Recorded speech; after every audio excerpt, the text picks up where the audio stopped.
Presentasi ini saya bagi menjadi 3 bagian, yaitu pendahuluan, kemudian pentingnya PA dan gereja yang akan kita lihat dari 3 sisi, yaitu sisi iman, pengajaran, dan ketaatan.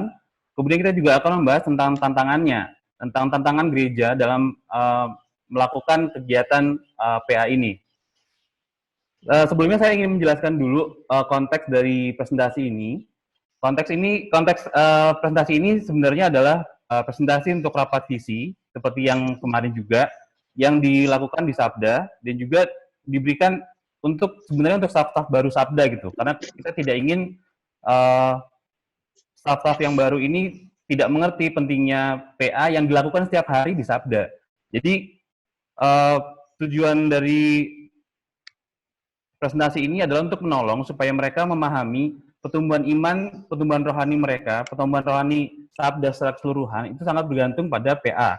Dan juga ketika akan dibawa pada hari ini, saya merasa bahwa ada banyak nilai-nilai atau hal-hal penting yang bisa dibagikan kepada kita semua supaya kita mendapatkan berkat dan juga lebih lagi bisa mengadopsi nilai-nilai yang Sabda pegang supaya kita bisa membawanya kepada kehidupan kerohanian kita dan juga kehidupan gereja kita. Ya, sebagai staf Sabda yang melayani di bidang media, terkhusus penyiapan komik, saya mencoba mencari tahu gitu, mengapa Sabda sangat mengusahakan agar terjemahan-terjemahan Alkitab serta perangkat biblikanya dan sekarang ditambah dengan bahan multimedia yang begitu banyak, itu tersedia bagi tubuh Kristus di Indonesia. Kita kemarin belajar tentang IT for God, falsafah yang dipegang oleh Ilsa, dan juga bagaimana Sabda berusaha mengimplementasikan teknologi dalam pelayanannya. Kita juga tahu bahwa Sabda juga uh, terpanggil dalam visi misinya untuk memperlengkapi tubuh Kristus secara digital. Tapi bagaimana kita tahu bagaimana Sabda memandang Alkitab dan pendalaman Alkitab itu sendiri gitu. Mengapa Sabda juga begitu getol dalam mendorong pendalaman Alkitab sampai membuat gerakan Ayo PA dan mengusahakan ekosistem pendalaman Alkitab yang begitu lengkap untuk mendukung upaya itu. Ya, ini saya temukan di DNA itu, saya temukan di ilsa.org, bahwa Ibu kalau main-main ke situs itu, di bagian tentangnya, itu ada satu paragraf di atas gitu, yang berbunyi penggalannya seperti ini. Saya parafrasa. Alkitab adalah firman Tuhan yang berotoritas dan satu-satunya penyataan Allah yang tertulis yang tidak mungkin salah. Jadi ini adalah pandangan Sabda terhadap Alkitab, yaitu sebagai firman Tuhan yang otoritatif dalam kehidupan manusia, terutama orang Kristen. Kemudian pandangan Ilsa terhadap pendalaman Alkitab juga ada dalam paragraf itu di bawahnya. Itu berbunyi seperti ini. Mengerti firman Tuhan dengan benar adalah kebutuhan utama bagi setiap orang Kristen agar dapat bertumbuh ke arah kedewasaan dalam Kristus. Jadi dari 2 kalimat itu kita bisa memahami gitu, mengapa Sabda begitu antusias, begitu mencurahkan energi yang begitu besar ke dalam upaya penyediaan bahan-bahan itu, karena Yayasan Lembaga Sabda memandang bahwa PA yang bertanggung jawab adalah kebutuhan utama seorang Kristen untuk bertumbuh dalam Kristus.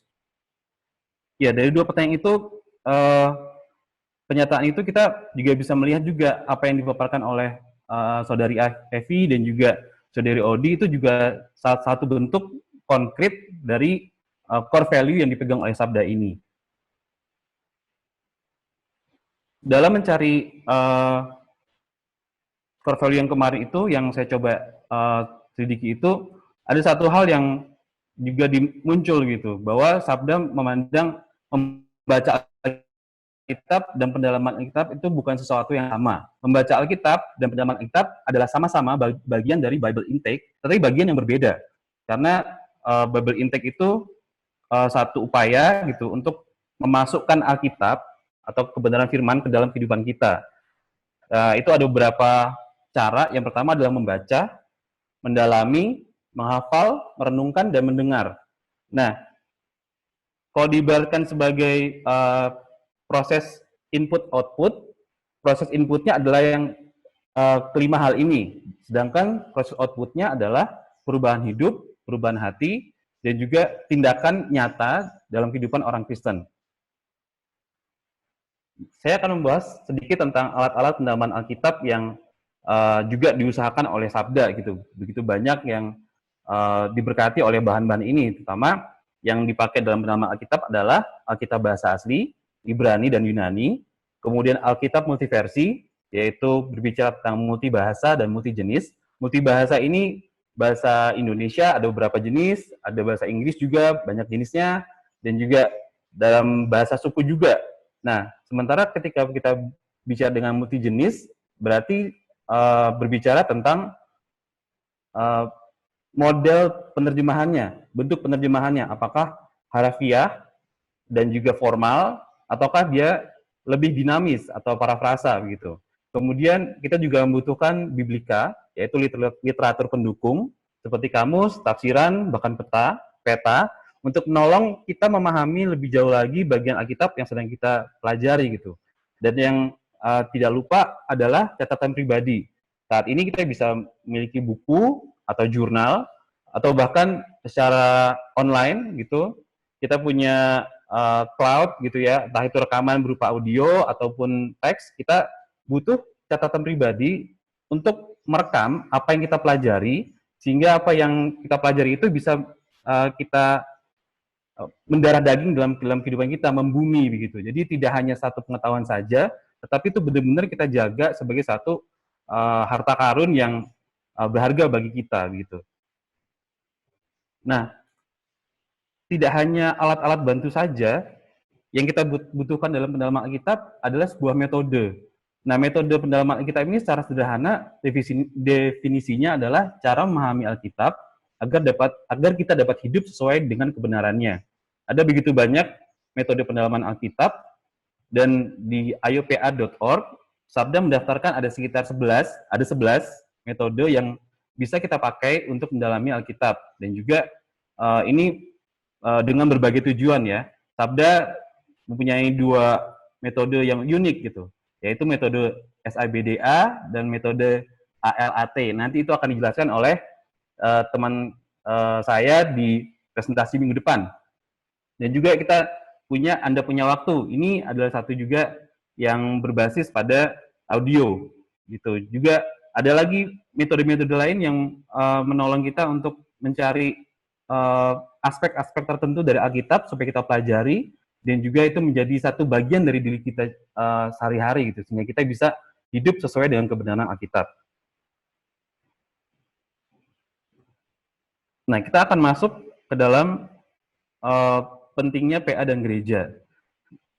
Ketika saya berkata tentang PA itu adalah satu semangat untuk hidup sesuai dengan firman Tuhan begitu. Kita berusaha menggali, kita berusaha memahami, dan juga kita berusaha menghidupinya dalam kehidupan kita sehari-hari. Itu ada sebagai semangat seorang Kristen untuk hidup ke arah kedewasaan dalam Kristus. Dan ketika saya bicara tentang gereja adalah satu wadah di mana orang-orang Kristen berkumpul, orang-orang percaya, orang-orang berdosa yang diselamatkan, disucikan oleh Kristus, dan berkumpul dalam satu komunitas untuk sama-sama saling mendukung dan saling belajar supaya kehidupannya saling terjaga begitu. Dan terlebih lagi tidak hanya terjaga dalam satu lingkungan saja, tetapi pada suatu saat akan keluar, akan menjangkau, akan menarik orang-orang di sekitarnya untuk juga mengenal Kristus yang menyelamatkan mereka. Nah, kita akan melihat dari sisi pertumbuhan iman. Pentingnya gereja, pentingnya PA dan gereja bagi sisi pertumbuhan iman adalah yang pertama-tama adalah mengukuhkan iman. Kita tahu bahwa kita sudah diselamatkan oleh Kristus. Kita sudah tahu bahwa kita ditebus oleh darah Kristus. Tetapi seringkali kita lupa, seringkali kita goyah gitu akan keadaan, akan banyaknya pengajaran bahkan di luar sana yang menggoyahkan iman. Nah, gereja dan PA menolong kita untuk tetap firm, tetap teguh di dalam pengajaran itu. Yang kedua, menanamkan bahwa keselamatan hanya ada di dalam Kristus. Kita tidak membutuhkan perantara yang lain. Kita tidak membutuhkan pribadi yang lain, bahkan kurban yang lain untuk membayar dosa-dosa kita. Hanya Kristus saja, dan itu hanya bisa dilakukan dalam gereja. Mungkin satu orang bisa bertahan ketika dia menghadapi terpaan gitu ya, godaan ketika dia di luar sana. Tapi itu berapa lama? Ketika dia berada dalam gereja, berada dalam persekutuan, dalam komunitas, dia memulai satu perjalanan yang tidak hanya untuk menolong dirinya sendiri, tapi juga menolong orang yang lain.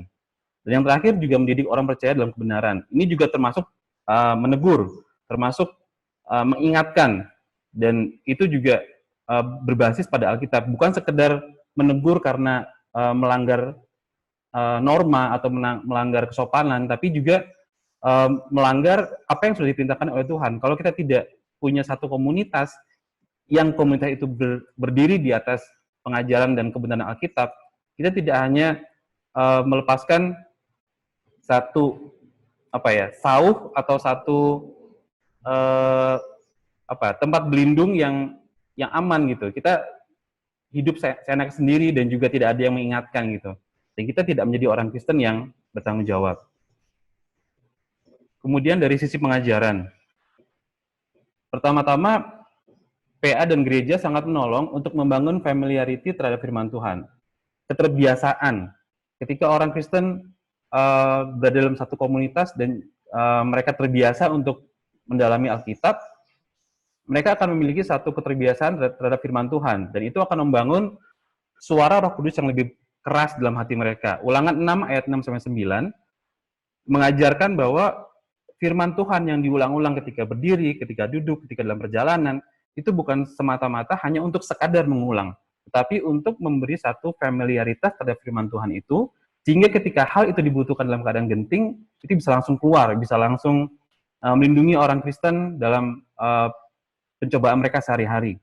Kemudian dari sisi pengajaran, PA dan gereja menolong kita untuk kritis dengan Alkitab sebagai standar tertinggi. Dalam Kisah Para Rasul 17 ayat 11-12 kita bisa melihat bahwa ketika Paulus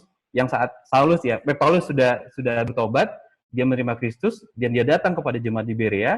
Yang dilakukan jemaat Berea itu sesuatu yang berbeda dari jemaat-jemaat yang lain. Mereka dengan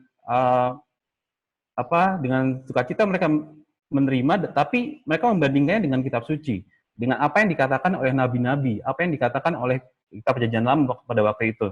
Dan mereka tahu bahwa kemudian ini benar sesuai dengan apa yang dikatakan oleh kitab suci. Jadi seperti yang tadi, menegur atau membuat satu standar bukan berdasarkan pada satu pengertian atau hikmat seseorang, tetapi pada satu entitas atau Alkitab sebagai standar tertingginya, bukan pada satu orang saja gitu, atau pemikiran seseorang gitu. Dan kemudian di sisi pengajaran, PA dan gereja menolong untuk menjawab dan meluruskan pengajaran yang salah. Dalam Titus 1 ayat 9. Di situ juga dikatakan bahwa kalau kita hidup benar, kita hidup dalam pengajaran yang sehat, kita bisa memberikan jawaban yang baik terhadap pengajaran yang bengkok, yang salah gitu. Nah, itu yang dari sisi pengajarannya.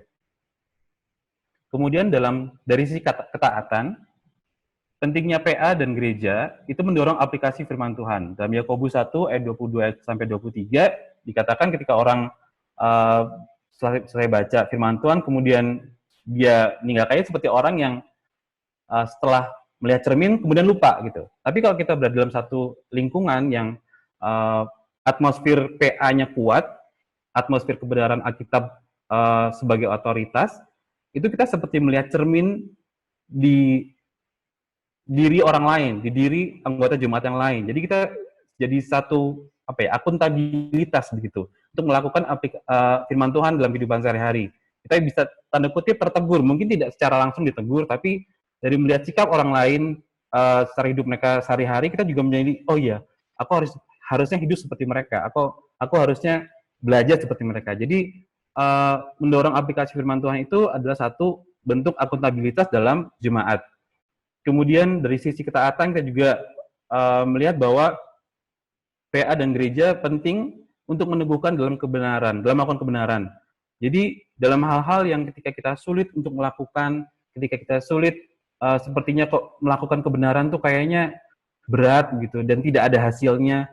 Alkitab mengajar bahwa PA dan pendalam Alkitab dan juga gereja menolong kita untuk tetap berpegang pada kebenaran itu. Kita tidak bisa sendirian. Kita butuhkan orang lain, kita butuhkan Tuhan, Roh Kudus, untuk tetap berpegang pada kebenaran apapun risikonya. Kemudian juga menolong kita untuk meneguhkan bahwa kita adalah murid Kristus dan hidup sebagai murid Kristus. Identitas kita adalah identitas yang sudah dimeteraikan dalam Kristus, dan kita harus hidup sesuai dengan perintahnya, yaitu saling mengasihi. Mengasihi bukan hanya sekedar menerima atau sekedar menoleransi, tapi juga menegur dalam kasih, mengingatkan dalam kasih, bahkan memberi tanda kutip hukuman dalam kasih supaya orang tidak jatuh dalam pencobaan, supaya orang tidak jatuh dalam dosa mereka terus-menerus, tapi boleh bertumbuh di dalam Kristus, bertumbuh dalam kedewasaan, sehingga pada akhirnya mereka juga boleh menolong orang lain. 5 menit lagi ya Mas Yudo. Oke, baik. 5 menit. Ya, sekarang bagaimana pandangan gereja terhadap pendalaman Alkitab? Ketika mengajukan pertanyaan ini, saya mengajukannya kepada beberapa orang teman gitu ya, baik di dalam sabda maupun di luar gitu. Nah, secara umum, jawaban mereka tuh bervariasi gitu. Bervariasi dalam arti spektrumnya tuh full gitu. Ada yang menganggap itu sebagai kebutuhan, ada yang menjadikannya program rutin, tetapi juga ada yang menganggapnya sebagai sesuatu yang tidak penting. Nah, tapi yang menariknya ketika saya menanyakan lebih jauh lagi tentang mereka yang menjawab bahwa PA sebagai kebutuhan dan program rutin, kebanyakan dari mereka bilang bahwa di tempat kami PA itu seperti persekutuan biasa, gitu. Maksudnya satu arah gitu. Terus juga kita nggak diajarin untuk menggali Alkitab, kita tidak diajari untuk bahwa ada terjemahan yang lain, bahwa ada buku yang lain, gitu, bahwa kita butuh kamus, butuh biblika yang lain gitu. Jadi hanya satu arah saja. Jadi itu saya rasa tidak sama dengan definisi kita di awal tadi gitu, bahwa menggali Alkitab kita membutuhkan banyak hal, dan juga kita belajar untuk membangun keterampilan kita dalam menggali Alkitab itu. Nah, ini membawa kita kepada tantangan yang dihadapi oleh gereja dalam melakukan PA. Seperti saya bilang tadi, ketika ada gereja yang memandang sebagai kebutuhan atau sebagai satu program rutin, ujung-ujungnya ya kayak teman saya tadi bilang itu hanya dipegang oleh satu orang. Kemungkinan itu ada tantangan-tantangan yang membuat mereka mengambil solusi seperti itu. Dan inilah tantangannya. Yang pertama adalah tantangan dari dalam sendiri. Yaitu pertama-tama adalah kurangnya kesadaran tentang pendalaman Alkitab.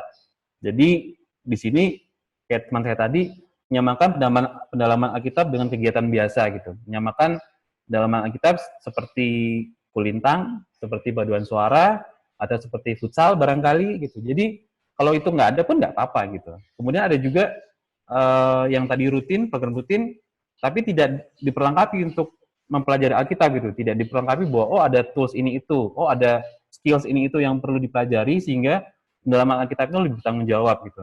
Dan juga bahkan ada teman-teman yang merasa oh kita nggak perlu keterampilan pendalaman Alkitab, soalnya pendeta kita udah kasih khotbah gitu setiap minggu gitu. Dan juga ada juga yang bilang ada gap pengetahuan di antara jemaat yang cukup jauh. Jadi dalam satu gereja itu ada yang sama sekali nggak tahu firman Tuhan, Alkitab. Ada yang misalnya dia mahasiswa gitu, mahasiswa teologi gitu. Jadi gapnya jauh banget. Nah, mereka akan dikelompokkan seperti apa? Nah, itu yang akan membuat tantangan itu sebagai satu hal yang sulit membuat PA dalam gereja. Kemudian sumber daya yang tidak memadai, gereja tidak memiliki pengerja yang cakap dan cukup. Jadi tidak cukup orang untuk memberikan pengajaran, tidak cukup orang memberikan untuk kegiatan yang baru ini misalnya gitu. Dan gereja tidak punya dana untuk menyediakan bahan yang dibutuhkan untuk aktivitas ini begitu. Dan tantangan eksternalnya termasuk biblical poverty. Ini beberapa kali dibahas di Sabda. Yang dimaksud adalah kemiskinan bahan biblika, ketiadaan bahan-bahan biblika yang baik dalam bahasa setempat. Kita seringkali lupa ketika menerjemahkan bahan biblika gitu, kita menerjemahkannya dalam bahasa Indonesia. Tapi harusnya kita melihat juga gitu, ada gereja-gereja yang kebanyakan jemaatnya tidak berbahasa Indonesia, walaupun di Indonesia gitu. Mereka yang berbahasa Jawa atau berbahasa Ambon, berbahasa Papua gitu. Kebanyakan Alkitab yang berbahasa setempat, tapi bahan-bahan biblikanya tidak ada gitu. Bagaimana mereka bisa ber-PA dengan baik kalau mereka tidak mengerti bahasanya? Kemudian mahalnya bahan-bahan biblika, buku-buku yang baik, buku-buku yang tebal-tebal itu mahal, dan gereja kemungkinan banyak gereja tidak tahu bahwa itu sudah banyak tersedia di Sabda atau di tempat lain misalnya secara digital. Jadi mereka memandang, oh karena mahal, karena ini kita nggak punya anggaran untuk itu. Kemudian tidak adanya akses kepada bahan-bahan pendidikan yang lengkap, baik akses internet maupun ketika gereja berada di tempat terpencil, jauh, susah, udah nggak ada internet, ke kotanya juga susah. Jadi itu menjadi tantangan eksternal bagi gereja mengadakan PA. Kemudian tekanan dari dunia terhadap iman Kristen. Ini tadi sudah dibahas juga, gaya hidup dan mindset yang salah ketika orang Kristen menganggap bahwa